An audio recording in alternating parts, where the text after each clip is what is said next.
총재 스토리 11번째 이야기로 인사드립니다.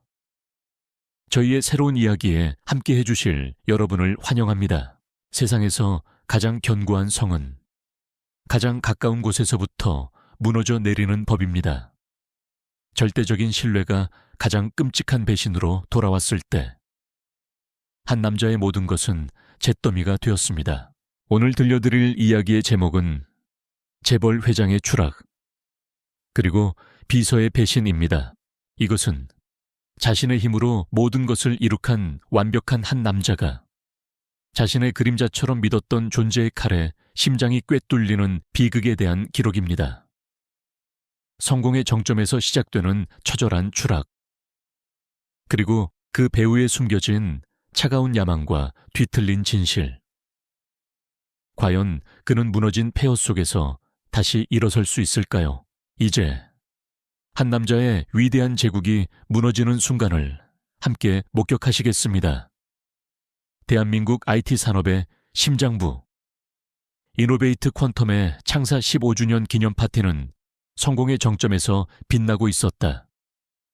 홀로그램으로 구현된 회사의 연혁이 홀 중앙을 유영했고 정재계와 기술계의 최고 거물들이 모여 이 위대한 제국을 맨손으로 일군 남자 권혁주 회장에게 찬사를 보내고 있었다. 단상에 선 권혁주는 카리스마 넘치는 목소리로 자신의 성공 신화를 이야기했다.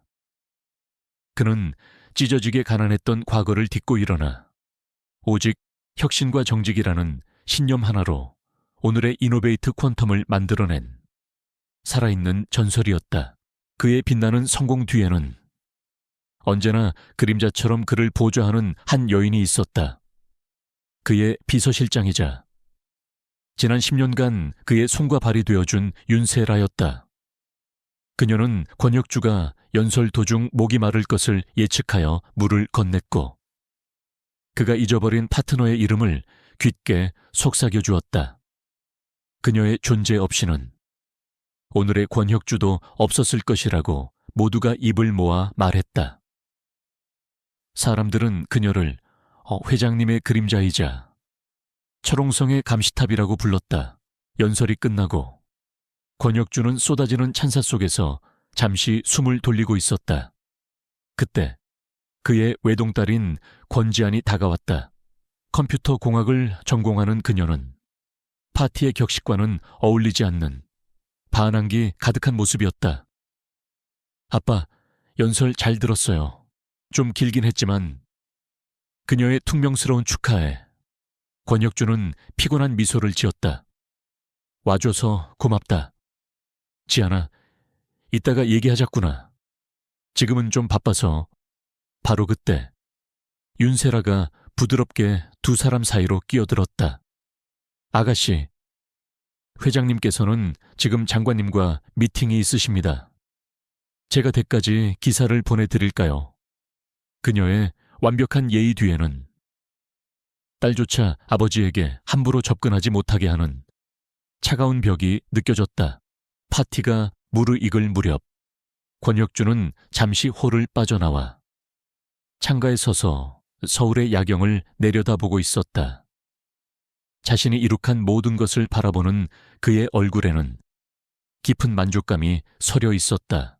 바로 그 순간 홀의 기둥 뒤에서 그를 바라보는 윤세라의 얼굴에서 지난 10년간 그 누구도 본 적 없었던 표정이 스쳐 지나갔다.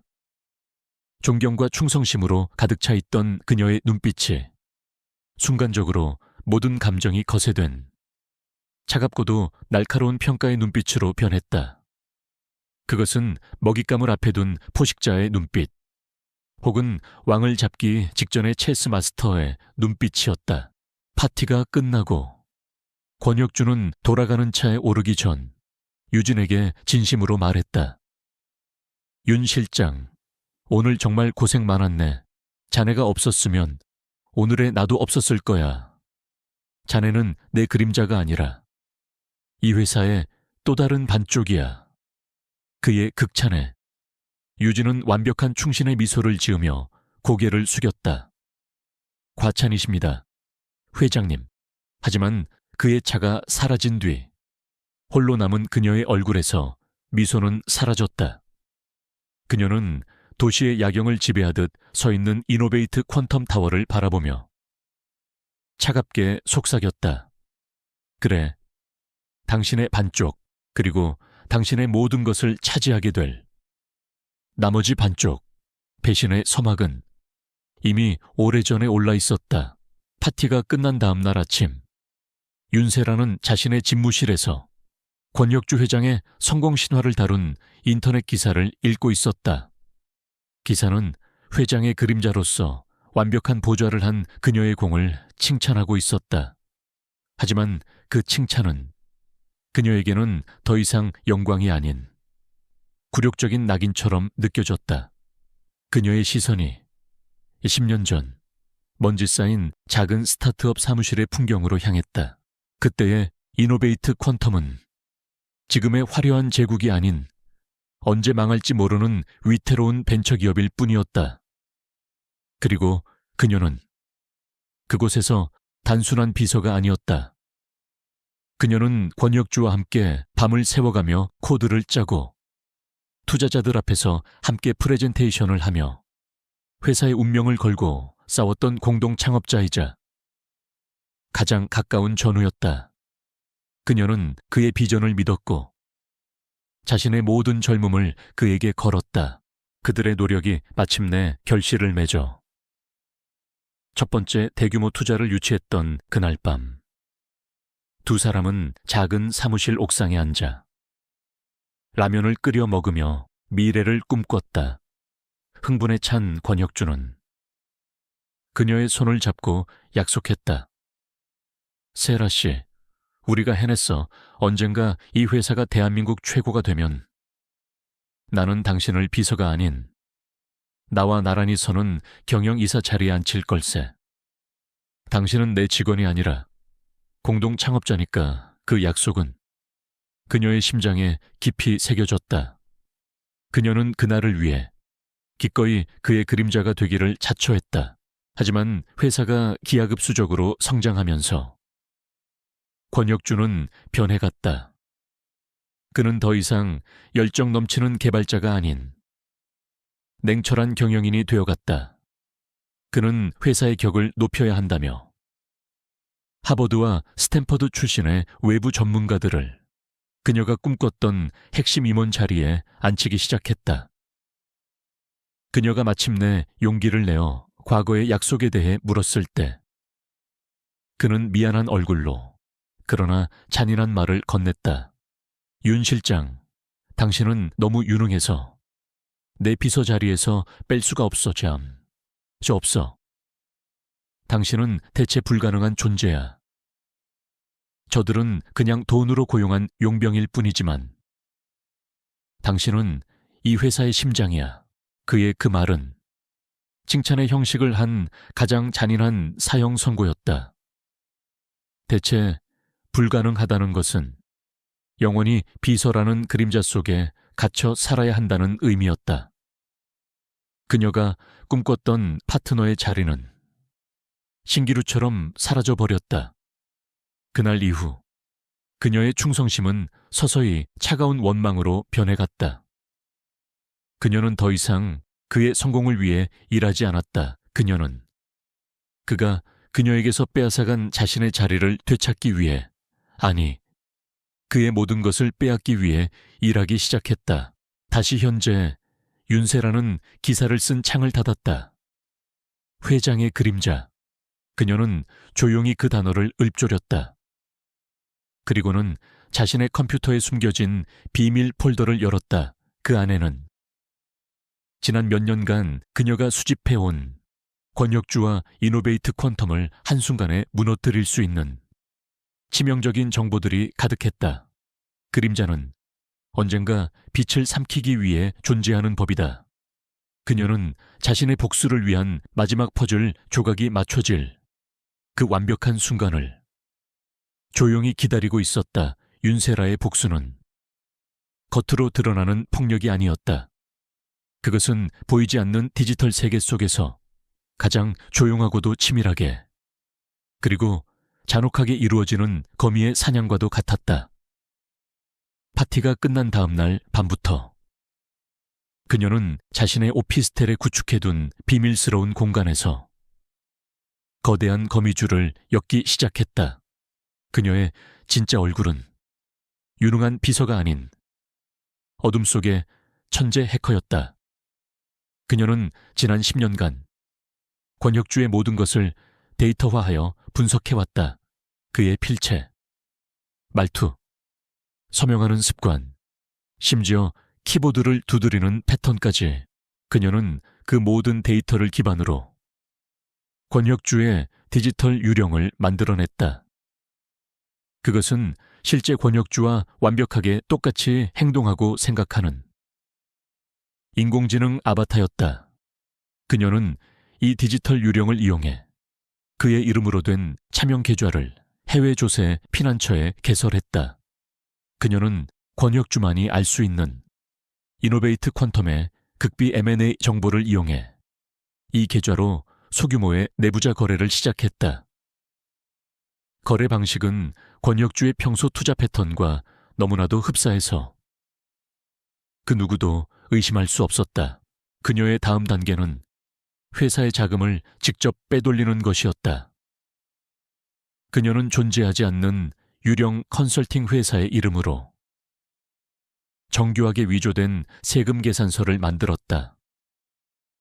금액은 회계감사팀의 눈에 띄지 않을 만큼 아주 작고 사소한 액수들이었다.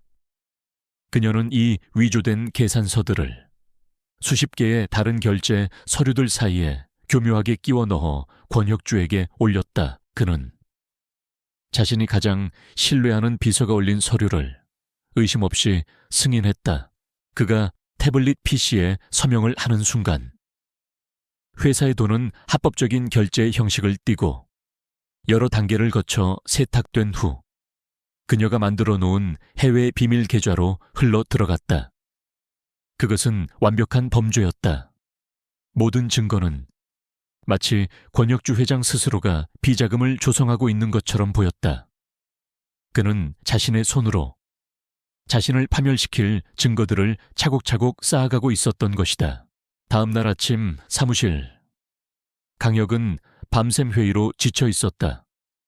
윤세라는 그런 그를 위해 완벽한 타이밍에 그가 가장 좋아하는 원두로 내린 커피를 가져왔다. 회장님, 피곤해 보이십니다. 어제 승인하신 서류들은 제가 모두 처리해 두었습니다. 그녀의 완벽한 보좌에 강혁은 고마운 미소를 지었다.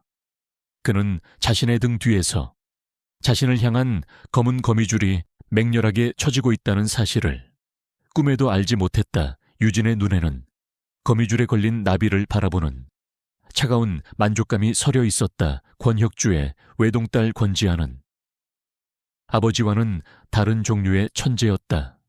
그녀는 대한민국 최고의 공과대학에서 컴퓨터 과학을 전공하며 아누비스라는 해커네임으로 언더그라운드 세계에서 더 유명한 인물이었다.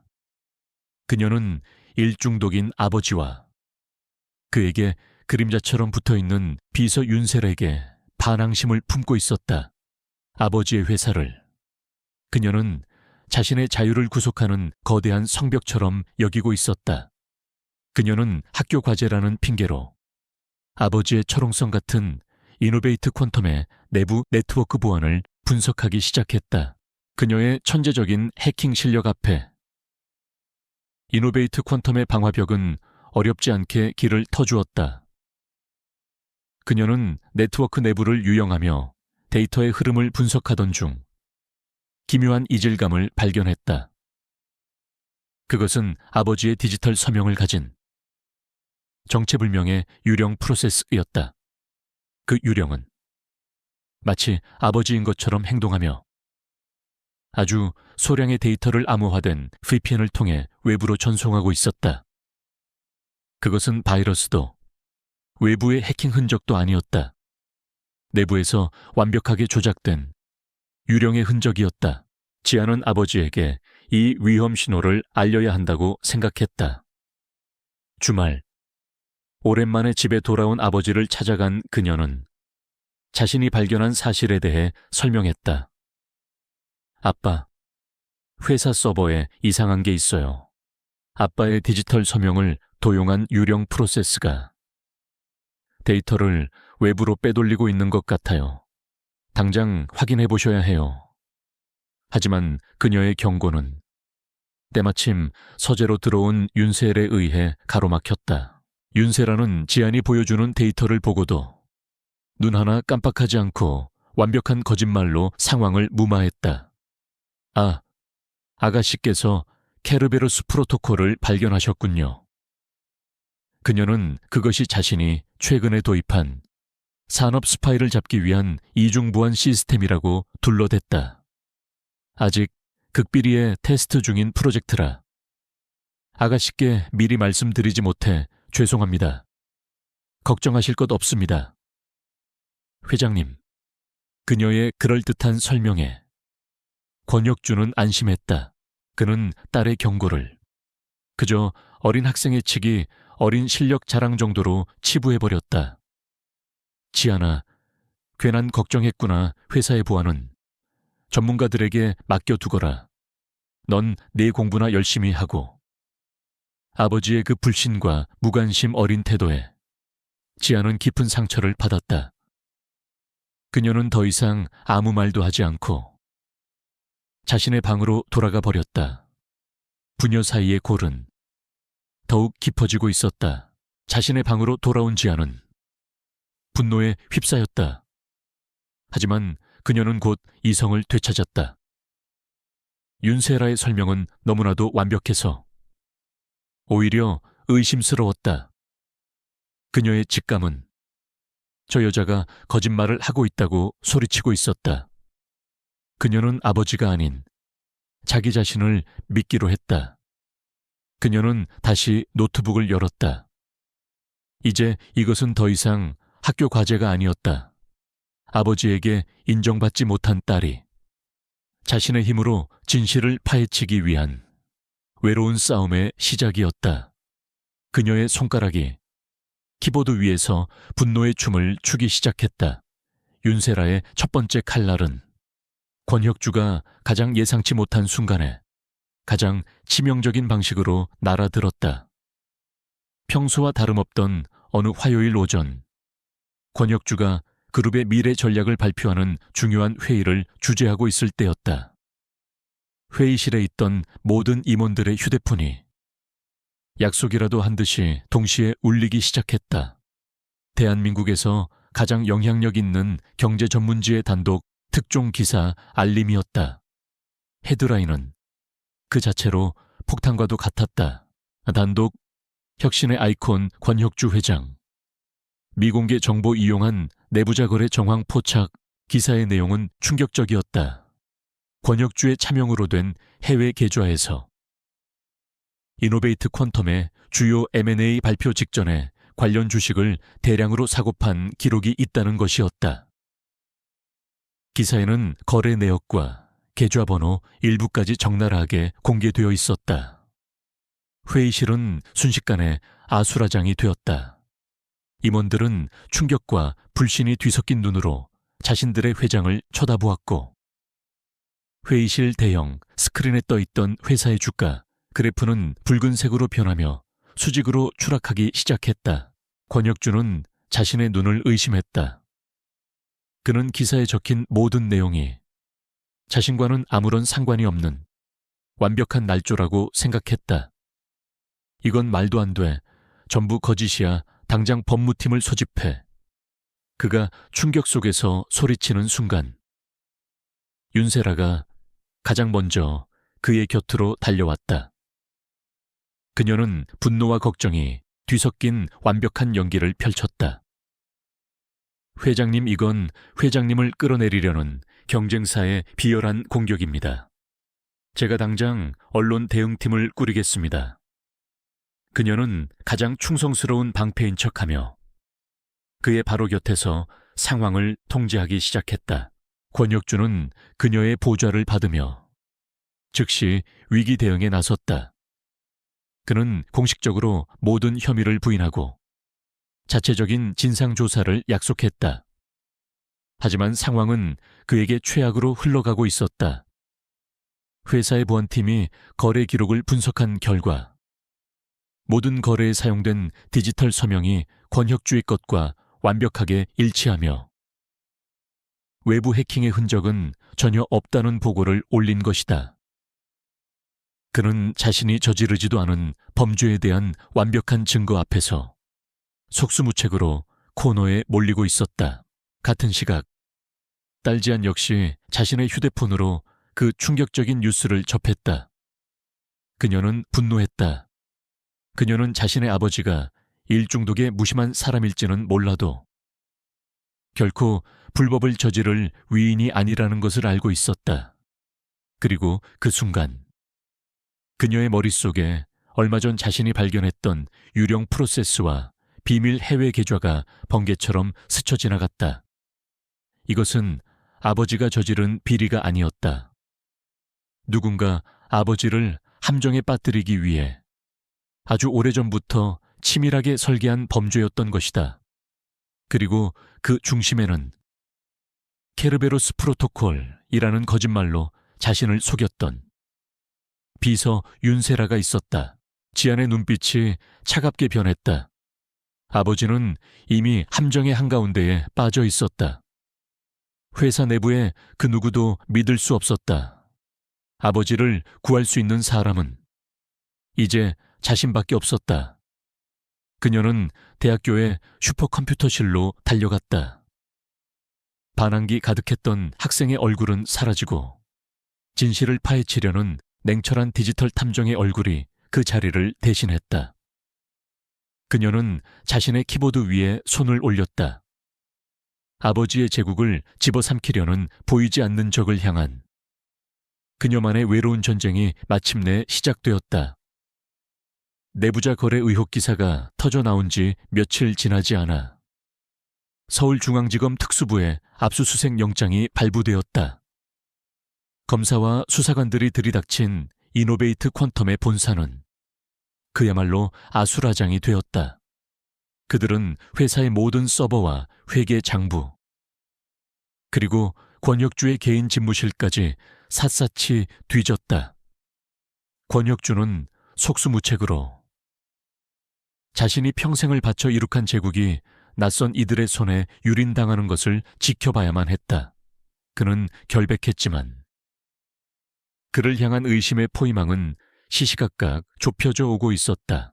사건의 핵심 참고인이자 권혁주의 최측근인 윤세라는 검찰에 소환되었다. 그녀는 기자들 앞에서 금방이라도 울음을 터뜨릴 듯한 창백하고 슬픈 얼굴로 검찰청 안으로 들어섰다. 그녀의 그 영인은 완벽했고 세상은 그녀를 비리에 연루된 회장을 끝까지 보좌하는 비운의 충신으로 여기기 시작했다. 조사실에 들어선 그녀는 베테랑 검사 앞에서도 한치의 흔들림 없이 자신이 준비한 완벽한 거짓 시나리오를 연기하기 시작했다. 그녀는 처음에는 눈물로 회장의 결백을 호소했다. 자신이 아는 회장님은 결코 그런 짓을 할 사람이 아니라고. 하지만 검사가 그녀가 직접 만들어낸 빼도 박도 못할 증거들을 들이밀자 그녀는 마침내 무너지는 척 연기하며 진실을 털어놓기 시작했다. 회장님께서는 몇 년 전부터 변하기 시작하셨어요. 회사를 지켜야 한다는 강박관념에 시달리셨고 종종 저도 모르는 비밀스러운 자금을 운용하시는 것 같았습니다. 그녀는 자신이 마치 상사의 불법적인 지시를 어쩔 수 없이 따라야만 했던 힘없는 피해자인 것처럼 위장했다. 그녀의 눈물의 증언은 권혁주의 목을 겨누는 가장 날카로운 칼날이 되었다. 검찰에 소환된 권혁주는 자신이 가장 신뢰했던 비서가 자신에게 어떤 죄를 뒤집어 씌웠는지를 듣고 충격에 휩싸였다. 그는 필사적으로 자신의 결백을 주장했지만 윤세라가 제출한 완벽하게 조작된 증거들 앞에서 그의 주장은 힘을 잃었다. 그가 부인하면 할수록 그는 오히려 모든 것을 비서에게 떠넘기려는 비겁한 파렴치한으로 비칠 뿐이었다. 한편 권지안의 보이지 않는 싸움은 계속되고 있었다. 그녀는 학교 전산실을 아지트 삼아 밤을 새워가며 아버지 회사의 내부 네트워크를 파고들었다.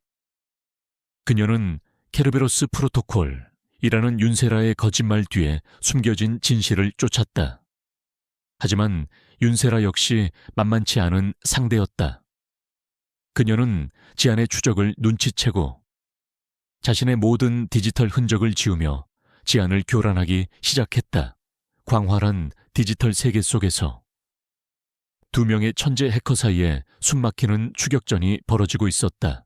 모든 희망이 사라져갈 무렵 지안은 마침내 결정적인 단서 하나를 발견했다.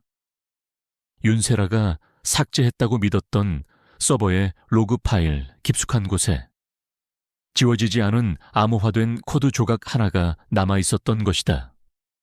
그것은 윤세라가 디지털 유령을 처음 만들었을 때 남겨진 그녀만의 고유한 디지털 서명과도 같은 것이었다. 바로 그때 그녀의 모니터 위로 뉴스 속보가 떠올랐다.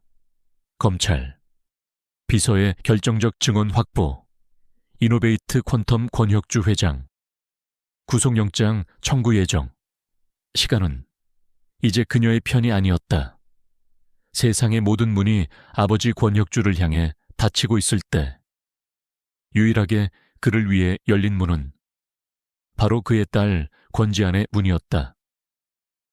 아버지가 구속될지도 모른다는 뉴스를 본 이후 그녀는 더 이상 반항기 가득한 학생이 아니었다. 그녀는 아버지를 구하기 위해 세상과 맞서 싸우기로 결심한 고독한 전사가 되었다. 그녀는 지난 며칠간 모은 모든 용돈과 비상금을 털어 용산 전자상가에서 최고 사양의 컴퓨터 부품들을 사모았다.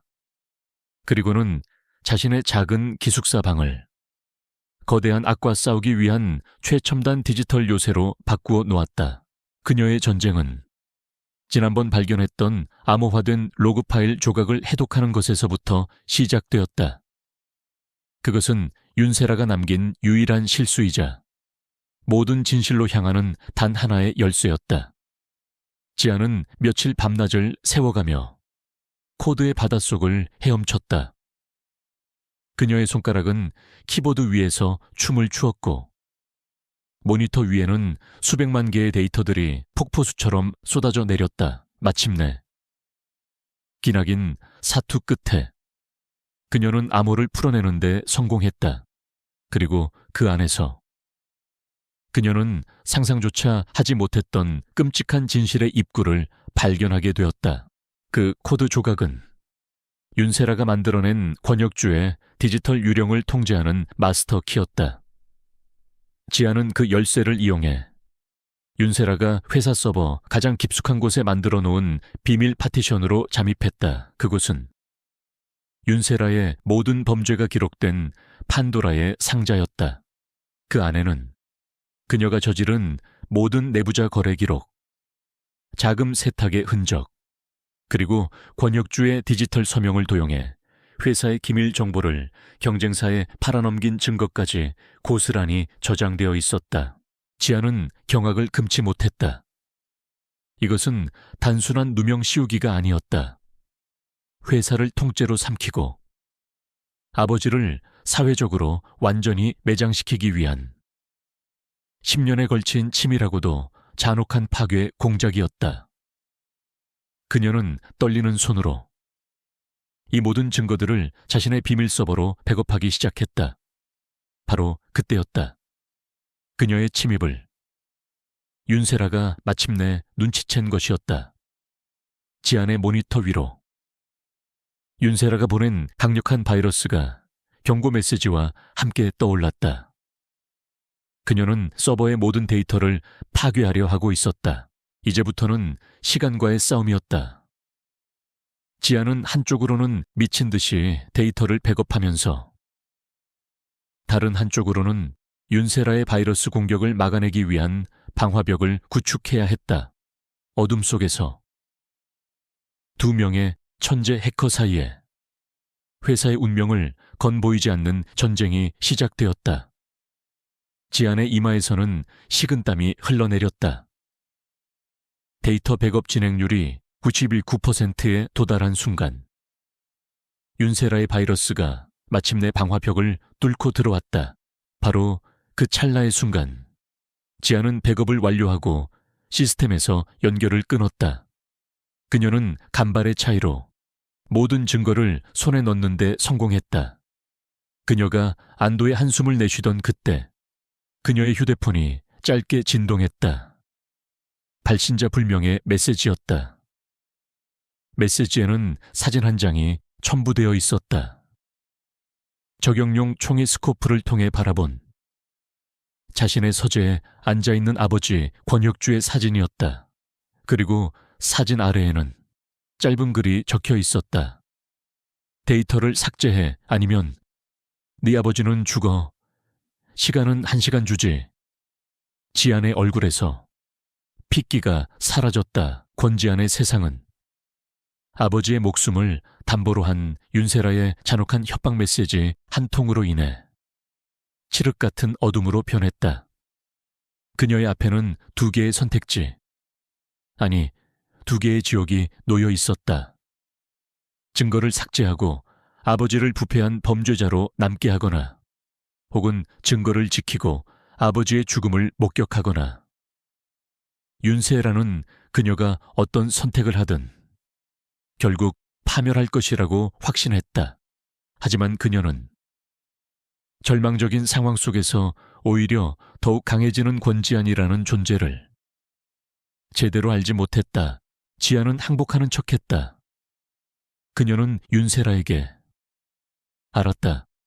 당신이 이겼다. 데이터를 삭제할 테니 아버지에게 손대지 마라. 는 메시지를 보냈다. 하지만 그녀의 손가락은 데이터를 삭제하는 대신 윤세라가 보낸 그 협박 메시지의 발신지를 추적하기 시작했다. 그것은 전 세계 수십 개 프록시 서버를 경유하는 완벽하게 암호화된 신호였다. 지안에게 남은 시간은 단 1시간. 그녀는 자신의 모든 두뇌를 가동시켜 광활한 디지털 우주 속에서 단 하나의 작은 발자국을 쫓는 필사적인 추적을 시작했다. 동시에 그녀는 또 다른 수를 썼다. 그녀는 아버지의 수많은 부하들 중 유일하게 끝까지 아버지를 믿고 따랐던 퇴역한 경호팀장 한 실장에게 익명의 암호화된 메시지를 보냈다. 메시지는 짧았다. 회장님이 위험하다. 저택 맞은편 폐건물 15층. 저격수. 이것은 훈련이 아니다. 그녀는 메시지의 신뢰도를 높이기 위해 오직 권혁주와 한 실장만이 아는 과거의 암호를 덧붙였다. 지안의 머릿속은 2개의 전장을 동시에 지휘하는 사령관처럼 맹렬하게 회전했다. 한쪽으로는 윤세라의 IP 주소를 쫓으면서 다른 한쪽으로는 저격수의 위치를 실시간으로 분석하여 한 실장에게 전달했다. 시간은 속절없이 흘러갔다. 그녀의 스크린 속 시계가 마지막 1분을 가리키고 있을 때 아버지의 서재 창문 너머로 적용용 라이플 스코프의 붉은 레이저 포인트가 그의 가슴에 맺히는 것이 보였다. 카운트다운이 10초를 남긴 순간 마침내 지안은 윤세라의 마지막 방화벽을 뚫고 그녀의 위치를 파악해냈다. 이노베이트 퀀텀 타워 근처의 한 고급 레지던스 펜트하우스. 그녀는 즉시 그 주소를 미리 연락해둔 검찰 특수팀에 전송했다. 5초 전 저격수가 방가쇠에 손가락을 거는 것이 보였다. 3초 전 한 실장이 이끄는 경호팀이 저격수가 숨어있는 방해 문을 부수고 들이닥쳤다. 그리고 마침내 0초 모든 것이 끝났다. 지안의 휴대폰이 울렸다. 분노로 이성을 잃은 윤세라의 목소리였다. 이 어린 계집애가 네가 감히 나를 속여. 지안은 차가운 목소리로 대답했다. 게임은 끝났어. 윤세라, 창밖이나 내다봐. 윤세라는 경악하며 창가로 달려갔다. 그녀의 레지던스 건물 아래로 수십 대의 경찰차와 특수기동대가 개미떼처럼 몰려들고 있었다. 그리고 잠시 후 그녀의 현관문에서 지옥의 문을 두드리는 듯한 거칠고 단호한 노크 소리가 울려 퍼졌다. 그녀는 완벽하게 자신의 덫에 스스로 갇힌 쥐가 되었다. 권혁주 회장이 구속영장 심사를 위해 검찰에 구금된 사이 윤세라는 마침내 움직이기 시작했다. 그녀는 회장의 부재로 인한 경영 공백을 막아야 한다는 명분을 내세워 긴급 이사회를 소집했다. 그녀는 이 자리에서 자신이 회장 직무대행이 되어 위기를 수습하겠다는 시나리오를 완벽하게 준비해 두었다. 그녀가 이사회장, 즉 권혁주의 옥좌였던 테이블 상석에 앉아 비통하지만 결연한 표정으로 연설을 시작하려던 순간이었다. 갑자기 회의실에 거대한 메인 스크린이 지지직거리더니 암전되었다. 기술팀이 당황하여 허둥대는 사이 스크린 위로 녹색의 컴퓨터 코드들이 폭포수처럼 쏟아져 내리기 시작했다. 그리고 잠시 후 화면 중앙에 단 한 줄의 문장이 나타났다. 윤세라 실장, 이제 진실의 시간입니다. 그 문장을 본 윤세라의 얼굴이 경악과 공포로 하얗게 질렸다. 그녀는 소리쳤다. 당장 저 화면 꺼 전원을 차단해. 하지만 이미 늦었다. 이노베이트 퀀텀의 모든 네트워크는 이제 그녀가 아닌 또 다른 유령의 손안에 있었다. 화면 위로 아누비스라는 서명이 나타났다. 그리고 익명으로 변조된. 그러나 어딘가 서늘한 젊은 여성의 목소리가 회의실 전체에 울려 퍼지기 시작했다. 지금부터 여러분은 이노베이트 퀀텀의 진짜 바이러스가 누구였는지를 목격하게 될 것입니다. 화면은 윤세라가 권혁주의 디지털 유령을 만들어내는 과정부터 그 유령을 이용해 내부자 거래를 하고 회사의 자금을 빼돌리는 모든 과정을 시각적인 데이터로 보여주기 시작했다. 그녀의 완벽했던 범죄의 모든 과정이 이사들의 눈앞에 낱낱이 공개되었다. 다음으로 화면에는 지안이 윤세라의 비밀 서버에서 다운로드한 모든 증거들이 나타났다. 경쟁사의 기밀을 유출한 통신 기록, 그리고 마침내 아버지를 살해해달라며 청부 살인업자와 통화하는 그녀의 목소리가 회의실 전체에 울려 퍼졌다. 데이터를 삭제해. 아니면 네 아버지는 죽어. 모든 것이 끝났다. 윤세라는 자신의 모든 것이 폭로되는 것을 넋이 나간 사람처럼 쳐다볼 뿐이었다. 그녀의 완벽했던 가면은 산산조각 났고 그 뒤에 숨겨져 있던 추악하고 탐욕스러운 괴물의 민낯이 드러났다. 궁지에 몰린 그녀는 마침내 이성을 잃고 발악하기 시작했다. 그래, 맞아, 내가 했어. 그 자리는 원래 내 것이었어. 그 멍청한 놈은 내 모든 것을 빼앗아갔다고. 전부 그놈 탓이야. 그녀의 광기, 어린 절규가 자신의 모든 죄를 스스로 인정하는 마지막 자백이 되었다.